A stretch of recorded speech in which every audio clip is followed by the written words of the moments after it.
speaking of China, Sir Chungki Oloroso, no? Speaking of China, eto na ho mga kababayan.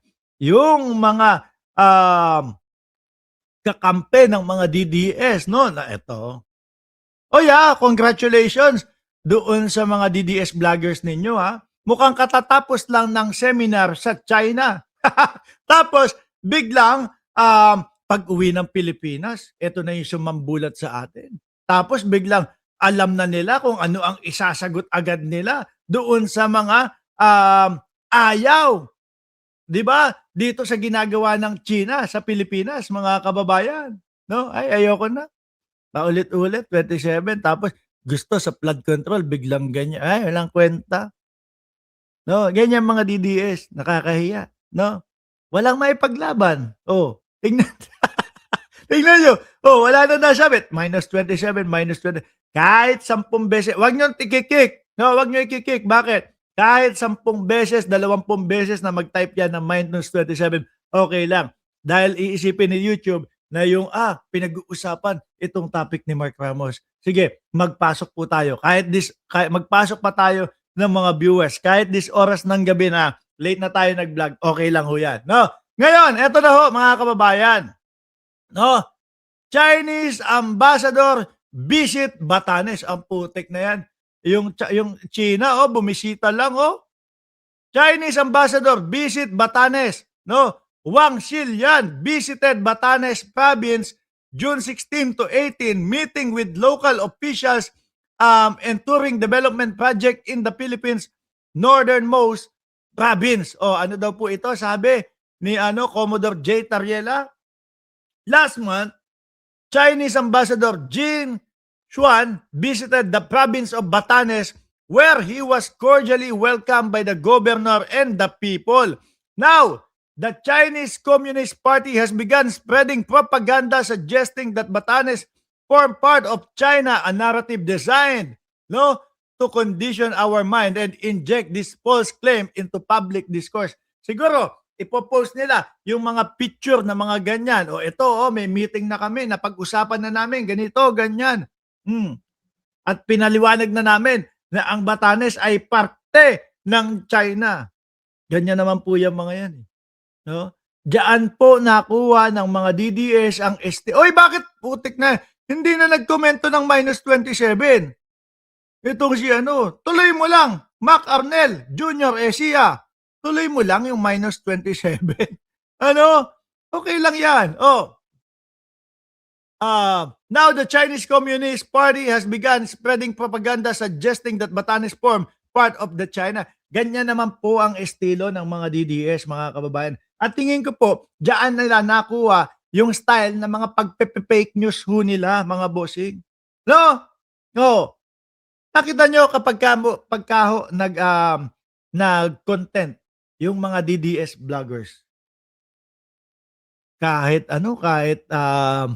sabihin, walang pakundangan, no? Na mag-fake news po, mga kababayan. Bakit? Kasi yung mga followers nila, yung mga DDS mismo, uto-uto, madaling mautuho, mga boss chief amo, sir. Diba?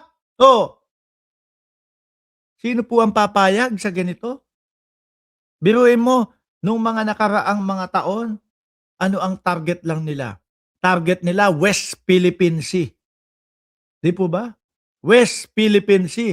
At meron tayong narinig na isang DDS na senador, ang sabi, there is no such as West Philippine Sea. Yan po ay sa katauhan nung nakakulong na si Rodante Marcoleta. Sabi ni Leo Glenn Tumala, Sir Mark, yung pang salbutamol ko, saan na? Papadalang ka namin ng salbutamol. Hinahanap kita nung isang linggo pa . Papadalang ka namin ng mismong salbutamol, i-message mo lang, no? Doon sa Mark Ramos channel. Okay? Tapos sabihin mo kung ano yung bibili namin mismo. Yan. Tapos ipapadala sa address mo. Ngayon, mga kababayan, nasa na tayo? Una, West Philippines lang. Nung si dating Pangulong Duterte nakaupo, wala, nakanganga lang yung matanda. Nanalo tayo doon sa doon sa tribunal, mga kababayan, mga boss chief amo sir, 2016, saktong-sakto sa pagkakaupo ng dating Pangulong Duterte, ang sinabi papel lang daw ho. Noong mga nakaraang taon, nag-i-inject na po sila nung mga sa kanila daw po ang Palawan. Nasasakop daw po nung kanilang lumang mapa ang Palawan. Oh, tapos maririnig natin yung mga bali-balita, yung mga Chinese na na may mga fake na mga titulo, na mga birth certificate ay bumibili ng ekta-ektaryang lupa sa Palawan. Nakita niyo ho yung naratibo nila. Ngayon naman, hindi pa nakontento sa northern part naman po ng Pilipinas. Simulat sa pool pa lang po, mula Batanes hanggang Hulo. Saan ka man ay, di ba? Parte na ng Pilipinas. Tapos may isa pang senador ulit. Parehas. Biruin mo, si Marcoleta, mga kababayan, dapat meron din kaso treason yan eh. Ano? Biruin mo, hindi naman pwede. Dahil lang doon sa kanyang mga sinasabi. Pero halatang-halata yung kulay ni Marcoleta eh. There is no such as West Philippine Sea. Biglang kambyo. Sumunod, hindi na kontento, sumubok ulit. I-give up ang KIG, Kalayaan Island Group. Di ba? I-give up daw. Samantalang may mga Pilipino doon, may bandila ng Pilipinas na itinataas, iwinawagayway, araw-araw, at may mga mayor, vice mayor, may mga barangay tanod, may mga pulis. Tapos sasabihin mo, maririnig, sa isang senador natin na nakakulong ngayon, ay i-give up yung KIG. Di ba? Kaya, iingat po tayo doon sa mga iboboto natin sa mga susunod na eleksyon. No? Yung sisigaw-sigaw ka para sa Pilipinas, pero yung mga ipinagtatanggol nyong mga politiko, makikita mo, puro naratibo ng China ang kanilang ipinapakalat sa ating bayan. Sabi ni Mami Star Talk, walang i-give up. Si Marcoleta ang give up. Ayun, nasa oblo na. Kaya nga, sabi kanina ni Respicio, talo tayo.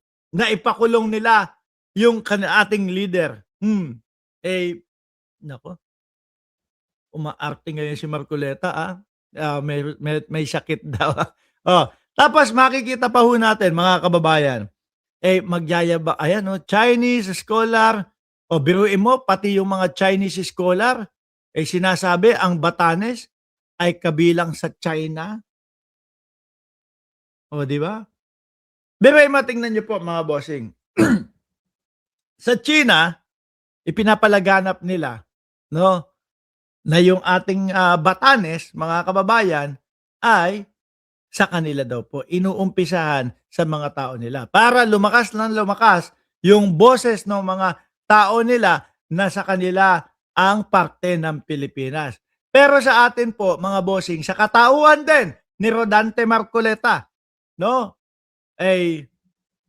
naalala nyo, wag daw nating sasabihin West Philippine Sea. Kasi daw there is no such as West Philippine Sea.